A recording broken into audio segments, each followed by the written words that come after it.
دیکھو کہ اس دنیا میں اس وقت ہو کیا رہا ہے. اور اسی کے لیے وہ حدیث میں سنایا کرتا ہوں. آج تو یہ درس قرآن میں بات آ گئی ہے. وہ حدیث میرے نزدیک آخری چیز ہے. اس کے بعد بھی اگر آنکھ نہیں کھلتی کسی انسان کی تو میں نہیں سمجھتا کہ وہ اپنے گرد اس نے جو یہ فلا تزکوا انفسکم، اس نے جو اپنے گرد تزکیہ نفس کا ایک مصنوعی حالہ بنا لیا ہے، کبھی بھی وہ اس حالے سے نکل سکے گا اگر اس حدیث سے بھی آنکھ نہ کھلی. اور وہ حدیث کیا ہے؟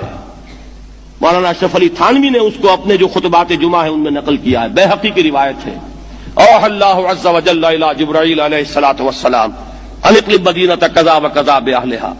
اللہ نے حکم دیا حضرت جبرائیل کو فلاں فلاں بستیوں کو الٹ دو اس کے رہنے والوں سمیت. قال فقال، حضور نے فرمایا. اس پر حضرت جبرائیل نے عرض کیا بارگاہ خداوندی میں، ان فیھا عبدک فلانا لم یعصک طرفۃ عین. پروردگار اس بستی کو الٹ دوں، اس میں تو تیرا فلاں بندہ بھی ہے جس نے کبھی پلک جھپکنے جتنی دیر بھی معصیت میں بسر نہیں کی. اب آپ اندازہ کیجئے، یہ جو ہے نا اپنے آپ کو رگڑنا اور مانجنا اور پوری زندگی رگڑنے میں اور مانجنے میں لگا دینا.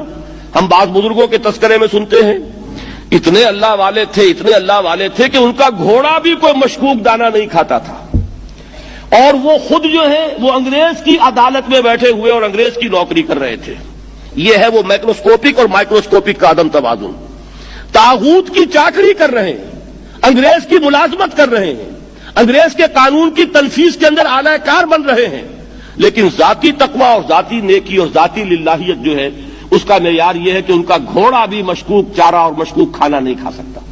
یہ ہے وہ عدم توازن. اس کو نوٹ کیجیے گا، جس کو کہ اس حدیث میں محمد رسول اللہ صلی اللہ علیہ وسلم نے واضح کر دیا کہ حضرت جبرائیل عرض کرتے ہیں کہ اللہ فلاں بستی کو الٹ دوں، اس میں تو تیرا فلاں بندہ بھی ہے جس نے پلک جھپکنے جتنی دیر بھی معصیت میں بسر نہیں کی. ذاتی نیکی کا اب اس سے اونچا کوئی مقام کوئی شخص مجھے اگر بتا سکے تو میں اس کا مرید ہو جاؤں گا. اس سے اونچا کوئی مقام ہوگا کہ آنکھ جھپکنے جتنی دیر بھی کسی نے معصیت میں بسر نہیں کی. ذاتی نیکی کی معراج. لیکن حکم کیا ہوا بارگاہ خداوندی سے؟ قال فقال، حضور نے فرمایا اللہ تعالیٰ نے حکم دیا جبرائیل کو اقلب علیہ وعلیہ، الٹو اس بستی کو، پہلے اس بدبخت پر پھر دوسروں پر. کیوں؟ فإن وجهه لم يتمعر في ساعة قط، اس لیے کہ اس کا چہرہ کبھی میری غیرت میں سرخ نہیں ہوا، اس چہرے کا رنگ نہیں بدلا. بے غیرت انسان، بدیاں پھیلتی رہیں، میرے دین کو روندا جاتا رہا، میری شریعت کی دھجیاں بگڑتی رہیں، اوامر کا مذاق اڑایا جاتا رہا. نواہی کے لیے دنیا کے اندر جن چیزوں سے میں نے روکا اس کے لیے فلسفے تراشے گئے، اور یہ لگا رہا مست رکھو ذکر و فکر صبح گاہی میں اسے.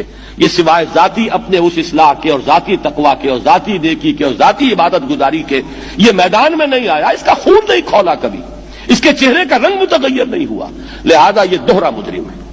یہ ہے وہ تصور جو یہاں پر نوٹ کیجئے. ہاں اس کے یہ معنی بھی نہیں ہے کہ نماز بھی نہیں پڑھ رہے، روزہ بھی نہیں رکھ رہے، اقامت دین کے کارکن ہیں، فرض نماز آ گئی ہے وہ چلی جا رہی ہے، جماعت کا کوئی اہتمام نہیں ہے.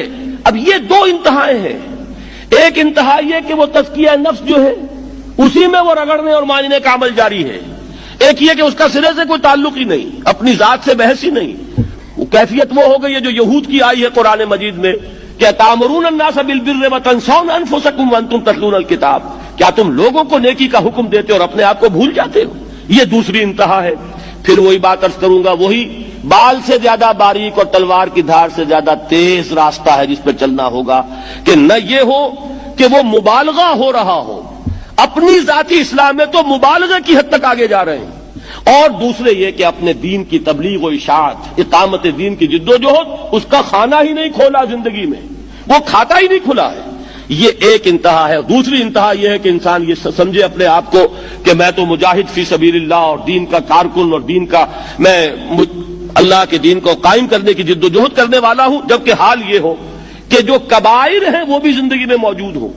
ظاہر بات ہے فرض کا ترک کبیرہ ہے، نماز فرض چھوڑی تو کبیرہ گناہ کا ارتکاب ہو گیا، وہ تو کبائر میں آ جائے گا. فرائض کا ترک کر دینا کبیرہ گناہ شمار ہوگا. لہذا یہ دو